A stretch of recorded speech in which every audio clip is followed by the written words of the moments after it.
안녕하십니까. 공병호 TV의 공병호입니다. 3구 대선에 아주 극적으로 윤석열 후보가 당선되었습니다. 정말 하나님의 도우심이 없이는 일어날 수 없는 그야말로 기적적인 일이 우리나라에 일어났다 이렇게 생각합니다. 이런 기적이 늘 일어날 수 있는 일이 아니기 때문에 정말 이번 사태를 통해서 대한민국의 모든 구성원들은 여야를 떠나서 또 특정 후보의 지지 여부를 떠나가지고 정말 이 땅에서 선거 부정 문제는 있어서는 안 되겠다. 부정선거는 절대로 있어서는 안 되겠다. 이런 주장에 모든 분들이 뜻을 같이 할 것이다 이렇게 봅니다. 정말 이번 3구 대선에서도 4.15 부정선거하고 질적으로 다른 차원의 3구 대선 사전투표 조작, 당일투표 조작이 있었습니다. 그것도 상당히 대규모로 일어났습니다. 실제로 어떻게 이루어졌는가는 요 며칠 사이에 선거 데이터 분석과 그동안 감시 역할을 담당해왔던 시민사회단체들의 활동가들의 그런 내용들이 취합이 되게 되면 아마 소상하게 알려질 것으로 봅니다. 이번 대통령 선거에서는 약 3,401만 명이 투표에 참여했습니다. 이 가운데 거의 50% 정도가 사전투표에 참여하는 대한민국의 선거 역사상 있을 수 없을 정도의 사전투표에 많은 분이 참여했습니다. 그렇기 때문에 아마도 제가 보기에는 여당에서 선거 조작을 담당했던 그 선거꾼들은 지나치게 안심하지 않았는가라는 그런 부분들이 이번 패배 요인 가운데 하나라고 봅니다. 그리고 4.15 부정선거가 상당히 부담이 됐기 때문에 이번에는 좀 깔끔하게 표가 나지 않게 그리고 부드럽게 티나지 않게 누구도 참 이상하다 이렇게 느끼지 않도록 그렇게 완전 범죄를 꿈꾸었기 때문에 내놓고 대규모의 그런 부정선거를 추진하기보다도 적당한 수준 간발의 차이로 초박빙 승부를 벌였지만 이재명 후보가 당선되었다. 이 수준 정도까지 조작하기로 마음을 먹었던 것 같습니다. 아마도 이 같은 결정을 내리게 된 데는 그동안 2007년, 17년 대선부터 시작해서 여러 차례의 부정선거, 사전투표 조작을 통한 부정선거에서 큰 성과를 계속해서 냈기 때문에 이번에는 그들 스스로가 상당히 방만한 마음을 가졌던 것 같다. 어떤 경우든 우리는 이재명 후보를 당선시킬 수 있는 그런 능력과 힘을 갖고 있다. 아마 이런 자만심이 마일드 조작, 부드러운 조작, 미시한 조작이 그치지 않았냐 그렇게 봅니다. 미시한 조작이라고 하지만 8% 정도를 조작을 하게 되면 그 표수가 272만 표 정도가 됩니다. 10%를 조작하게 되면 표수가 340만 표가 됩니다. 15%를 조작하게 되면 510만 표 정도가 됩니다. 이 같은 규모 중에서 300만 표 4배로 저는 추정하고 있습니다만 그 결과는 중앙선거관리위원회가 발표하는 선거 데이터 분석이 끝나게 되면 금세 알 수가 있습니다. 그러니까 이번에 종로구는 여러분들이 아시다시피 일부러 민주당 측에서 내지 않았죠. 상징적인 그런 곳입니다만은 특히 중요한 것은 보궐선거하고 대통령 선거가 상호 비교가 돼가지고 조작 규모가 드러날 것을 우려한 민주당의 수뇌부가 일부러 종로구에서는 결격 사유가 없는데도 불구하고 이낙연 후보가 그냥 자진 사퇴한 거 아닙니까? 그럼에도 불구하고 아마도 이 부분에 후보를 내지 않지 않았겠냐 그렇게 봅니다. 그러나 다행히 다른 세 곳에서는 국민의힘이 승리를 했습니다. 그런 세 곳과 비교만 하더라도 최소 8% 정도의 그런 사전투표 조작이 있었던 것으로 추정된다. 그런 내용들이 속속 이렇게 SNS상에 떠오르고 있습니다.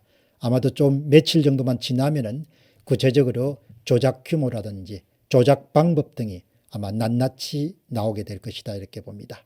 그런데 여기서 이제 우리가 특별히 주의해야 될 것은 3구 대선 내 사전투표 조작을 비롯한 소위 선거 조작 문제는 4.15 총선의 연장선상에서 철저하게 규명이 돼야 된다고 봅니다. 총 조작 규모가 얼마나 되는지, 이 과정에서 중앙선거관리위원회가 어떻게 법을 어기면서까지 사전투표용지에 QR 코드 인쇄를 강행했는지, 그리고 사전투표 관리관의 개인도장 사용을 위법 행위를 하면서까지 거부했는지, 이런 부분에 대한 지휘 라인 같은 것이 낱낱이 밝혀져야 될 겁니다. 그런 선거의 무결성을 위해서 노력하는 시민사회단체 관계자들이 그동안 많이 활동해 왔기 때문에 검찰이 수사에 들어가기면 신속하게 전모를 파악하는 것은 어렵지 않다고 봅니다. 특히 오늘 오후 9시에는 기호 8번 새누리당 후보로 출마했던 옥은호 대표, 전 클린선거 시민행동의 옥은호 후보가 아주 그동안 모았던 그런 상세한 부정선거 자료를 총동원해서 9시에 여러분을 찾아뵐 겁니다.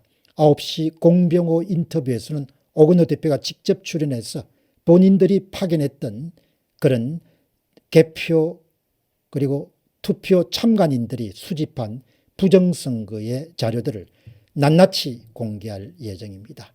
참 이번 선거에서는 정말 이름이 알려지지 않은 많은 분들이 노력을 했습니다.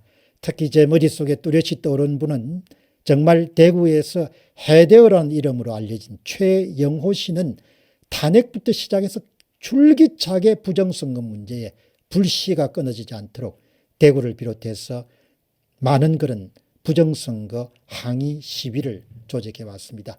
그 외에도 옥은호 대표를 비롯해서 우리 바실리아 TV의 조슈아님을 비롯해서 민경욱 대표님, 황교안 전 총리님, 박주현 변호사, 도태우 변호사, 현성삼 변호사, 윤용진 변호사, 김소연 변호사, 가세연, 이봉규 TV 참 많은 분들이 모두가 한마음 한뜻으로 힘을 모았습니다.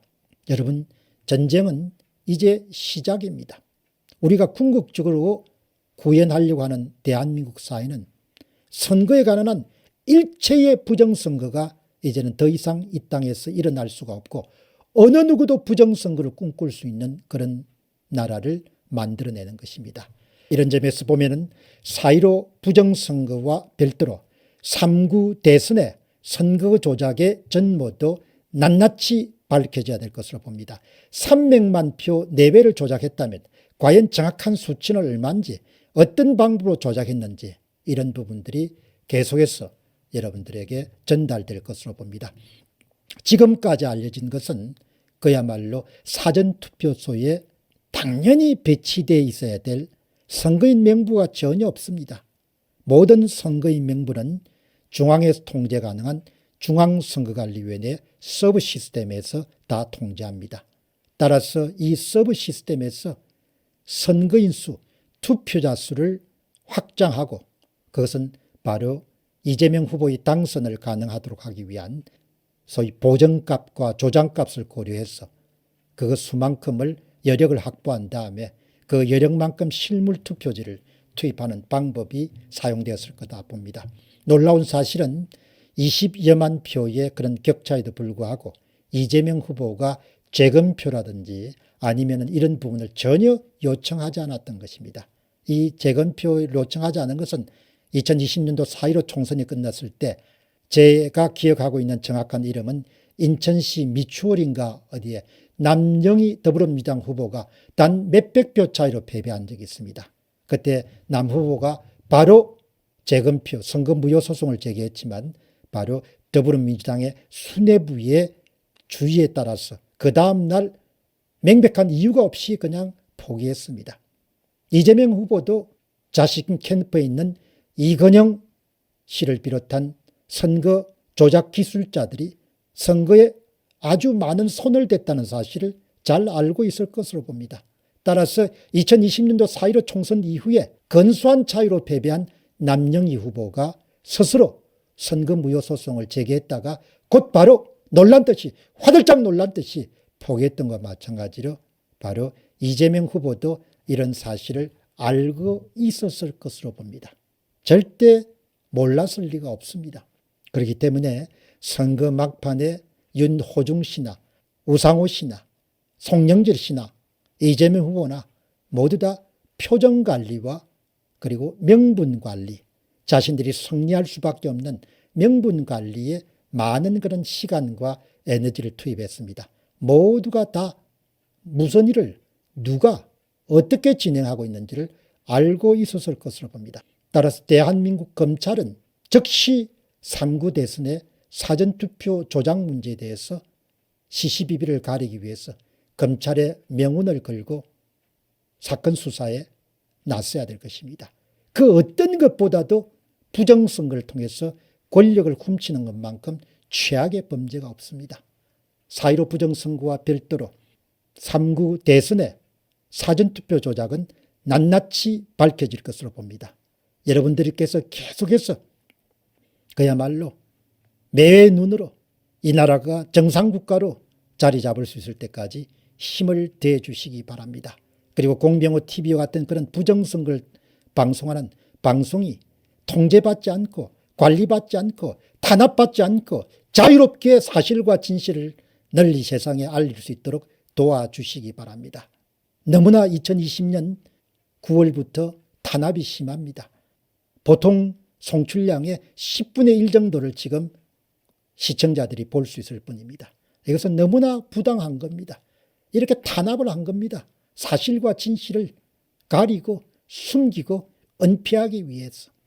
윤 후보는 이런 점을 직시하시고 국민 개개인이 자신이 갖고 있는 정치적 의사를 마음껏 개진하고 사실과 진실을 알릴 수 있도록 그렇게 노력을 좀 해주시기 바랍니다. 공병호 TV의 공병호였습니다. 감사합니다.